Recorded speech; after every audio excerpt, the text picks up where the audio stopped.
Hello everyone, welcome back my channel. మీరు job కోసం wait చేస్తున్నారా లేక ట్రై చేస్తున్నారా? ఈ ఛానల్ మీకు హెల్ప్ అవుతుంది కాబట్టి ఇప్పుడే మీరు లైక్ చేయండి, సబ్స్క్రైబ్ చేయండి, అలాగే మీ ఫ్రెండ్స్కి షేర్ కూడా చేయండి. Hello friends, LIC HFL junior assistant requirement గురించి కంప్లీట్ డీటెయిల్స్ ఇప్పుడు చూద్దాం. టోటల్గా వేకెన్సీ నుండి అప్లై ప్రాసెస్ వరకు సింపుల్గా ఎక్స్ప్లెయిన్ చేస్తాను. వీడియో కంప్లీట్గా చూడండి. ఓకే, ఇప్పుడు కంపెనీ డీటెయిల్స్ చూద్దాం. కంపెనీ నేమ్ వచ్చేసి ఎల్ఐసి హౌసింగ్ ఫైనాన్షియల్ లిమిటెడ్. అలాగే రిఫరెన్స్ వచ్చేసి రిక్వైర్మెంట్ ఆఫ్ జూనియర్ అసిస్టెంట్. అలాగే పోస్ట్ నేమ్ వచ్చేసి జూనియర్ అసిస్టెంట్. టోటల్గా పోస్టర్స్ వచ్చేసి మనకి 180 పోస్టర్స్. క్వాలిఫికేషన్ వచ్చేసి మినిమం మనం డిగ్రీ అయినా చదివి ఉండాలి. అలాగే 55% మార్క్స్ కంపల్సరీగా మాత్రమే చేయాల్సి. అప్లికేషన్ వచ్చేసి అలాగే ఇంపార్టెంట్ డేట్ చూసుకుందాము. ఓకే, ఇప్పుడు నోటిఫికేషన్ డేట్ వచ్చేసి 16th ఏప్రిల్. ఆన్లైన్ అప్లికేషన్ వచ్చేసి 16th April. Last date of online application వచ్చేసి 30 ఏప్రిల్. దీనికి మనకి ఫస్ట్ వీక్లోని మొదటి వారంలో జూన్ ఎగ్జామ్ ఉంటుంది, అది కూడా ఆన్లైన్లో. ఓకే, ఇప్పుడు స్టేట్ వైజ్గా చూసుకుందాం. ఆంధ్ర గుజరాత్లో నెంబర్ 1 ఒక వేకెన్సీ ఒకటి ఉంది. ఆంధ్రప్రదేశ్లో తిరుపతి ఒక వేకెన్సీ. అలాగే ఇలా కొన్ని ప్రదేశాల్లో వేశారు. బీహార్లో, ఢిల్లీలో, గుజరాత్లో, కర్ణాటక బెంగళూరులో 23 పోస్టర్స్ ఉన్నాయి. అలాగే మధ్యప్రదేశ్ ఇలా కొన్ని అన్ని దాదాపుగా 1 పోస్టర్స్ అలా వేశారు. అలాగే చూసుకున్నట్లయితే చూడండి, చాలా పోస్టులు పడ్డాయి. తమిళనాడులో కూడా కొన్ని పోస్టర్స్ ఉన్నాయి. ఇలా మన తెలంగాణలో కూడా పోస్టులు ఉన్నాయి.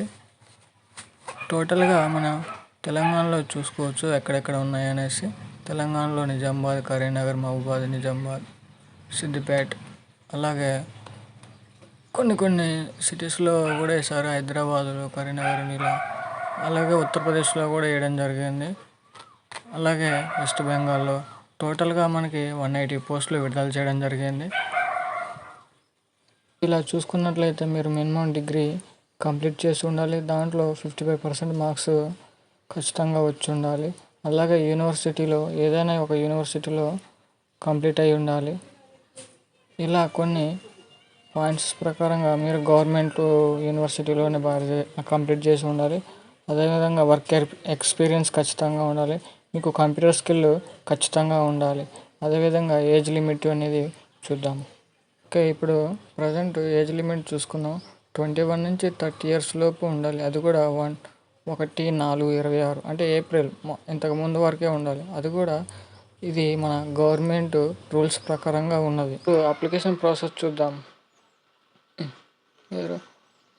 అప్లికేషన్ ప్రాసెస్ వచ్చి 800 నుంచి 18% GST కూడా కలపడం జరుగుతుంది. ఇది గవర్నమెంట్ రిజిస్టర్ ప్రకారంగానే వాళ్ళు అప్లై చేశారు. అదేవిధంగా మనం దాన్ని ఆన్లైన్లోనే మాత్రమే అప్లై చేయాల్సి ఉంటుంది.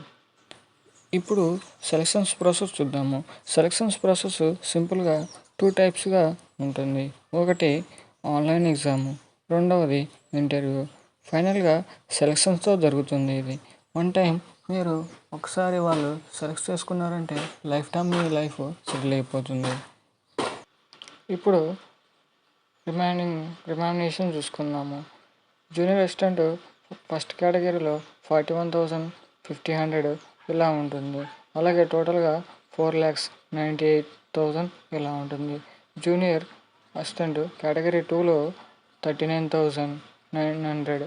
అలాగే టోటల్గా 4,78,000 ఉంటుంది. కేటగిరీ 3లో 38,700 ఇలా ఉంటుంది. అలాగే 4,64,500 ఇలా ఉంటుంది. మంత్లీ వచ్చేసి మనకి ఇన్కమ్ ఇలా ఉంటుంది. దీన్ని బట్టి మీరు అర్థం చేసుకోవచ్చు. ఇప్పటికైనా మనం ఈ జాబ్కి అప్లై చేయవచ్చు. దీన్ని మనం వదులుకోవద్దు అనేది మీలో పట్టుదల ఖచ్చితంగా ఉండాలని నేను అనుకుంటున్నాను. ఇది చూసిన వెంటనే మీకు ఈ వీడియో నచ్చినట్లయితే ఖచ్చితంగా లైక్ చేయండి, అలాగే సబ్స్క్రైబ్ చేయండి. ఇంకా ముందుకు వెళ్దాం.